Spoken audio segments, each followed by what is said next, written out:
Madam వాళ్ళకి అర్థమైంది, మనం బయలుదేరటం బెటర్. నేను ఈ కేసులో ఏం మాట్లాడదాం అనుకోవట్లేదు. Okay madam. కాదు మేడం, ఇలా మరి కొంచెం కూడా మోరల్ వాల్యూస్ లేకుండా ఎవరికి నచ్చేటాడు ఉంటే ఇది ఇలా వదిలేస్తే ఎలాగా? Madam time 11:30.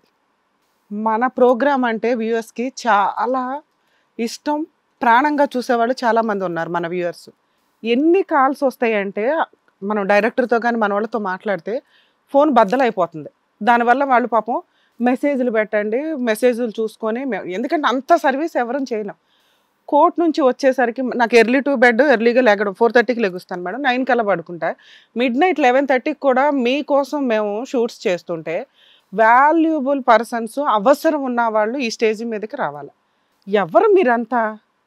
ఎంత వాల్యూ టైం మేము ఇచ్చి మేము ఇక్కడ మాట్లాడుతుంటే చిల్లర పనులు చేసుకొని కనీసం పెద్దవాళ్ళకి మీ ఇన్ఫర్మేషన్ తెలియదు, మీ క్యారెక్టర్లు వాళ్ళకి తెలియవు, టీవీ షోలకు వచ్చి ఎందుకు కూర్చుంటారు? ఏ ఎపిసోడ్ ఏంటారు, ఎంత కన్ఫ్యూజ్ అవుతుంది, ఎంతమంది వెయిట్ చేస్తున్నారో తెలుసా ఈ టైం వాళ్ళకి కావాలి అని. మేము ఎంతకైనా సర్వీస్ చేయగలుగుతామండి? ఏం రిలేషను, ఏం మాట్లాడాలి, ఏం చూపిస్తాం సొసైటీకి? ఏమన్నా మోరల్ వాల్యూస్ ఉన్నాయా? ఎక్కడన్నా మిస్టేక్ జరుగుతుంటే ఇది మిస్టేక్ అని మేము చెప్పగలుగుతాం. చిల్లరగా ఉన్నారు ఇక్కడ. వీళ్ళ గురించి మేము టైం స్పెండ్ చేసి మాట్లాడాలా? ఏం అవసరం? మా అవసరమే మీకు లేదు, మీకు తోసినట్టు మీరు అలా సముద్రంలో కొట్టుకుపోయే వ్యవహారాలు. అమ్మ చాలామంది ఈ స్టేజ్ కోసం వెయిట్ చేస్తున్నారు తల్లి. ఎవరైనా మా రిక్వెస్ట్ అండి, అన్నెసరిగా ముందు మీరు పెద్ద మనుషుల దగ్గర ట్రై చేసుకోండి, మీ వాళ్ళ దగ్గర ట్రై చేసుకొని తప్పదు ఈ స్టేజ్ మీదే పర్ఫెక్ట్గా సెటిల్ అవుతుంది అనుకుంటే నిజాలు మాట్లాడడానికి రండి. క్యారెక్టర్లు తాకట్లు పెట్టేసుకొని అమ్మేసుకొని మా వాల్యుబుల్ టైం వేస్ట్ చేయొద్దు ప్లీజ్, అది మా రిక్వెస్ట్ అనుకోండి. కోర్టుకి వెళ్ళొచ్చి వచ్చిన తర్వాత ఇంత టైం స్పెండ్ చేసి సార్ క్లినిక్ కంప్లీట్ చేసుకొని మీరు షూట్స్ కంప్లీట్ చేసుకొని వస్తుంటే ఏంటి కేసు, ఏం చెప్తున్నారో వాళ్ళకే తెలియదు. ఈవిడ ఉద్దేశంలో ఆవిడ కొట్టకూడదు, ఆయన ఉద్దేశంలో అప్పు ఎక్కొట్టేయాలా, ఈయన ఉద్దేశంలో అందరూ కావాలి.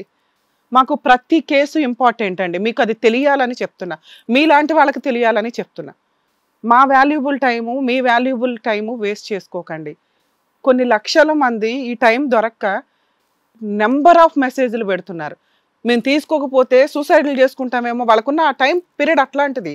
అట్లాంటి వాళ్ళకి మేము ఇంపార్టెంట్ ఇవ్వాలి. మేము ఇచ్చిన షెడ్యూల్లో గబగబా కాల్స్కి ఎవరికి కలిస్తే వాళ్ళకి వస్తున్నారు. ఎవరికి వాళ్ళు ఏమనుకుంటున్నారంటే కాల్స్ తీయట్లేదు అనుకుంటున్నారు. అన్ని కాల్స్ మేము అటెండ్ అవ్వాలి. మేమేమన్నా 1 వీక్ ముందు ఇస్తే షెడ్యూల్ టైం ప్రకారం అందరినీ అడ్జస్ట్ చేయడానికి ఉంటుంది. ఎందుకంటే మా వ్యూవర్స్కి తెలియాలి కాబట్టి మేము చెప్తున్నామండి. టప్ప మనం మేము షార్ట్ టైంలో ఇచ్చేటప్పటికి ఎవరు అందుబాటులో ఉంటే వాళ్ళని పిలుస్తుంటే ఎవరు మీరు చెప్పుకోవాలిగా, ముందు పెద్ద మనుషుల దగ్గర అవ్వకపోతే మా దాకా రావాలి.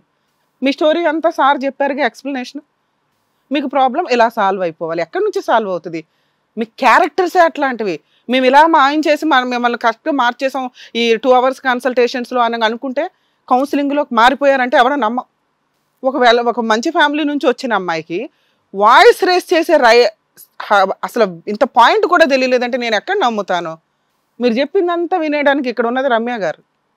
భర్త గేమ్స్ ఆడుతుంటే కంట్రోల్ చేయదు, భర్త గర్ల్ ఫ్రెండ్తో మాట్లాడుతుంటే కంట్రోల్ చేయదు, అడగదు కనీసం.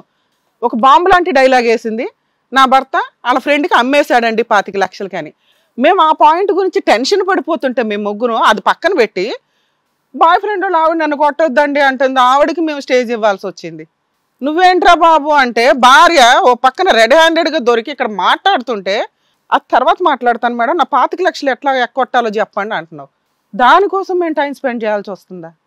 ఆయన్ని మాట్లాడితే నా భార్య కావాలి, నా గర్ల్ ఫ్రెండ్ కావాలి, ఆ అప్పు కూడా కావాలంటున్నాడు. దానికోసమే మేము టైం స్పెండ్ చేయడం. ఈవిడికి ఏంట్రా అంటే వెళ్ళి చంప పగలు కొట్టడం మానేసి ఆవిడ తిడుతుంది కూర్చొని. ఇక్కడ తప్పు చేస్తున్నది మీ ఆయన అని కనిపిస్తుంది కదమ్మా, అందుకు మేము టైం స్పెండ్ చేస్తాం. మాకు కొంచెం ఇబ్బందిగా అనిపిస్తుంది. అర్థమవుతుందా మీకు? మీ కేసు విషయానికి వస్తే బుద్ధి లేదా నీకు? ఉందా లేదా? పెచ్చెక్కిందా? డబ్బు ఉంది కదా అని ఏమన్నా చేద్దాం అనుకుంటున్నావా? బంగారం లాంటి భార్య ఉందా నీకు? ఎదవేషాలు వేస్తున్నావేంటి? అమ్మాయి కావాలా నీకు? పెళ్ళయ్యో పక్కన భర్త కోసం ప్రాణం ఇచ్చేస్తానండి అంటుంది ఆ పిల్ల. ఇంకొకసారి ఆ అమ్మాయికి మెసేజ్లు చేసిన, ఫోన్ చేసిన, ఏమైనా ఫొటోస్ ఉంటే బ్లాక్మెయిల్ చేసిన ఇమ్మీడియట్గా మీ ఆవిడ కేసేస్తుంది, అమ్మాయి కేసేస్తాం, మేము కూడా వచ్చి కేసేస్తాం. నీ అప్పు పంచాయతీలు నీకు వడ్డీ రాదు, ఏమీ రాదు. ఆ అమ్మాయితో జరిగిన వ్యవహారానికి ఓ 15 లక్షలు అంత ఇస్తాడు, సెటిల్మెంట్ చేసుకొని పో అవతలకి. మీ ఆయన ఇంకొకసారి తప్పు చేస్తే ఇమ్మీడియట్ పోలీస్ స్టేషన్కి వెళ్ళి ఇంకెక్కడికి వెళ్ళొద్దు. ఎందుకంటే ఆ అబ్బాయికి ల్యాండ్ ఆర్డర్ అంటే భయం ఉంది. అందుకే నువ్వు కావాలి అంటున్నావు, నువ్వు ఎక్కడ కేసులు వేస్తావు అని. అర్థమవుతుంది. నువ్వు వాళ్ళని తిట్టడం కాదు, ముందు మీ ఆయన తోలు తీయడం అలవాటు చేసుకో ఫస్ట్. ఆయన ఏమో నిన్ను వదిలే టైపు కాదు, మీకు ఆల్రెడీ పిల్లలు ఉన్నారు, నిన్ను వదలటం కూడా కుదరదు. ఏమ్మా ఆడవాళ్ళ పరువెందుకు తల్లి తీస్తారు? ఇక నీ భర్త మీద ప్రేమ కంటే కూడా నీ క్యారెక్టర్ దిగజారిందే ఎక్కువ కనిపిస్తుంది. భర్త మీద ప్రేమ ఎలా ఉండాలో తెలుసా? భర్తను కాపాడుకునేలాగా ఉండాలి. భర్త క్యారెక్టర్ని తగ్గించేసి నీ క్యారెక్టర్ని తగ్గించుకోవాల్సినంత అవసరం లేదు. దాన్ని త్యాగం అనరు, చేతకాంతనం అంటారు. అక్రమ సంబంధాలు అంటే ఒళ్ళు కొవ్వెక్కిని అంటారు. ఏదో అదృష్టం బాగుండి మీ ఆయన నువ్వు కావాలని ఆ టాపిక్కే ఎత్తట్లేదు కూడా, మేము కూడా ఎత్తట్లే. అర్థమవుతుందా? సేఫ్ గేమ్ ఆడారు ఇద్దరు. కాబట్టి మాకు సంబంధం లేదంటే అలా ఆయన ఆవిడకి నచ్చింది వ్యవహారం, వీళ్ళిద్దరిని కలపాలి కాబట్టి కలిపాం. వాళ్ళిద్దరు కలిసే ఉన్నారు, మేము కలపట్లే. ఇంకొకసారి ఆ అబ్బాయితో నువ్వు మాట్లాడావా, అతను ఎట్లాగో మాట్లాడు, నువ్వు మెసేజ్లు పెట్టడం కానీ ట్రాప్ చేయడం కానీ చేస్తే అస్సలు ఊరుకోవద్దు. వెంటనే పోలీస్ స్టేషన్కి వెళ్ళి కంప్లైంట్ ఇచ్చే రైట్స్ నీకు కూడా ఉన్నాయి తల్లి. కాకపోతే మీ ఆయన తాకట్టు పెట్టాడు, అమ్మేశాడు, ఇలాంటి డైలాగులు వచ్చినప్పుడు ఫస్ట్ చంప పగలాల్సింది మీ ఆయనకని గుర్తుపెట్టుకో. అర్థమవుతుంది? అప్పుడు నీ వైపున ఎవరన్నా ఉండి మాట్లాడగలుగుతాం. నువ్వే తప్పు చేసి నువ్వే డెసిషన్ తీసుకునే కాడికి మేము ఎందుకమ్మా? ఇప్పుడు చేయాల్సినప్పుడు చేసేస్తావు కదా. నువ్వు ఆ రోజు పరిగెత్తుకుని వచ్చుంటే ఆయన ఏం చేయాలో చేసేవాళ్ళం, ఈయన ఏం చేయాలో చేసేవాళ్ళం. అర్థమవుతుందా? నమస్కారం నాన్న. నీలాంటి భర్తని చూడలా, నీలాంటి ఫ్రెండ్ని చూడలా, నీలాంటి కొడుకుని అసలు చూడలా. గ్యాంబ్లర్ని, మేబీ గ్యాంబ్లర్లు ఎంతమంది ఉన్నారు మాకు తెలియదు, కానీ ఎందుకయ్యా జీవితాలు నాశనం చేసుకుంటారు? నీకు లవర్ ఉంటే పెళ్ళే చేసుకోకుండా ఉండాల్సింది. అంత లవ్కి ఇంపార్టెంట్ ఇచ్చేవాడివి, దానికి చెడు అలవాట్లు యాడ్ చేసుకోవడం ఎందుకు? గుండ్రంగా ఆస్తులు అమ్ముకొని ఇవన్నీ అమ్ముకుంటే భార్య, అసలు ఆస్తి మీ ఆవిడ. ఏదో అదృష్టం బాగుండే అమ్మాయి నా భర్త కావాలంటుంది కాబట్టి ఏదో కలిసి ఉండండి. ఇక్కడ నుంచి ఆ గేమ్స్ గట్రాలు అన్నీ ఆపు, తాగుడు ఆపు, లేదా ఆ పిల్లని నువ్వు అమ్మేసావనే డైలాగ్ నువ్వు కూడా ఒప్పుకున్నావు. ఈ వీడియో తీసుకెళ్ళి అలా కేసు ఫైల్ చేసిందా, ముందు అర్జెంటుగా మీ ఇద్దరు జైల్లో ఉంటారు. అర్థమవుతుందా? ఆ అప్పు ఏదో పంచాయతీలు అవన్నీ వడ్డీలు ఆపేసి 15 లక్షలు ముందు సెటిల్మెంట్ చేసుకోండి. ఇంకేదన్నా ఉంటే మీ అమ్మతో మాట్లాడుకోండి. అమ్మ ఇంట్లో పెద్దవాళ్ళు ఉండాలని ఎందుకు అంటారో తెలుసా? వాళ్ళ అబ్బాయిని ఎవరు కంట్రోల్ చేయగలిగేవాళ్ళు? ఏం జరుగుతుంది ఎవరు చూసేవాళ్ళు? మీ అత్తగారు. అత్తగారిని చూసుకోవడం చేత కదా? ఉన్నది ఒక్క అత్తగారు అయితే ఆవిడైనా నిన్ను పీకుతుందా రోజు? ఇంట్లో పెద్దవాళ్ళు ఉండవసరంలో వ్యక్తిగత స్వేచ్ఛలు కావాలి. విచ్చలవిడిగా ఇట్లా తిరిగిపోయినాక రోడ్ల మీదకి వస్తారా కాపురాలు నాశనం చేసుకోవడానికి? మీరు సపరేట్ ఫ్యామిలీలో విడిగా ఉండడానికి అసలు కుదరదు. మీ అత్తగారికి మీతో ఉండడం నచ్చక ఆవిడ బయటికి వెళ్ళాలి తప్ప ఆవిడ బయటికి పంపించే రైట్స్ మీకు లేవు. మేము 6 months తర్వాత మళ్ళీ చూస్తాము. ఇన్ కేస్ మీ ముగ్గురు కలిసి లేరు అంటే కనుక నేను మీ ఇద్దరి మీద కేసు వేస్తాను, గుర్తుపెట్టుకోండి. అర్థమవుతుందా? నీకైతే కొంత అమౌంట్ తగ్గించాం కాబట్టి నువ్వు హ్యాపీ. ఇంకోసారి ఈ అబ్బాయి ఫోన్ చేయడు, నువ్వు హ్యాపీ, మీ ఇద్దరు హ్యాపీగా ఉండండి. అమ్మ నువ్వు ఏదైతే మీ భర్త కావాలనుకున్నావో నువ్వు చేసిన దానికి 10 లక్షలు పనిష్మెంట్ తగ్గించేసాం. పనిష్మెంట్ రూపంలో నీకు 10 lakhs తగ్గించాం.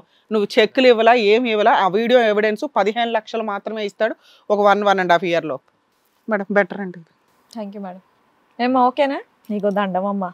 వచ్చినప్పుడు నిన్ను ఏదో అనుకున్నాను కానీ ఏదో తెలియవు. ఇప్పటి నుంచి అన్నా హ్యాపీగా ఉండండి. వెళ్ళండి అమ్మా.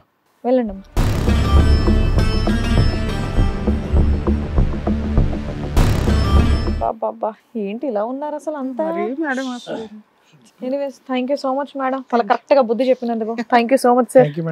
హిట్ టీవీ యాప్, ఇందులో short news, live news, entertainment shows, movies, digital magazines తో పాటు మీ జిల్లా వార్తలను కూడా ఫ్రీగా చూడొచ్చు. ఇంకెందుకు ఆలస్యం, వెంటనే హిట్ టీవీ యాప్ ని డౌన్లోడ్ చేసుకుని ఫ్రీగా ఎంటర్టైన్మెంట్ పొందండి. Hit TV app. Hit TV app. Please download hit TV app. Hit TV app ని ఫ్రీగా డౌన్లోడ్ చేసుకుని ఎంజాయ్ చేయండి. మీకు నచ్చిన ఎంటర్టైన్మెంట్ కోసం హిట్ టీవీ యాప్ ని ఫ్రీగా డౌన్లోడ్ చేసుకుని ఎంజాయ్ చేయండి. హిట్ టీవీ యాప్ ని డౌన్లోడ్ చేసుకుని ఆస్వాదించండి, ఆశీర్వదించండి. ఇంతమంది సెలబ్రిటీలు హిట్ టీవీ యాప్ ని డౌన్లోడ్ చేసుకోండి అని చెప్తున్నారంటే ఎంత మంచి యాప్ ఆలోచించండి. అమెరికాలో చదవాలనుకునే వాళ్ళకి విశ్వసనీయమైన పేరు మన శౌర్య కన్సల్టెన్సీ. UK లో 1 year masters, UK లో 1 year masters, 2 years work permit up to 5 years visa. Contact Saurya Consultancy. Contact 89851 89851.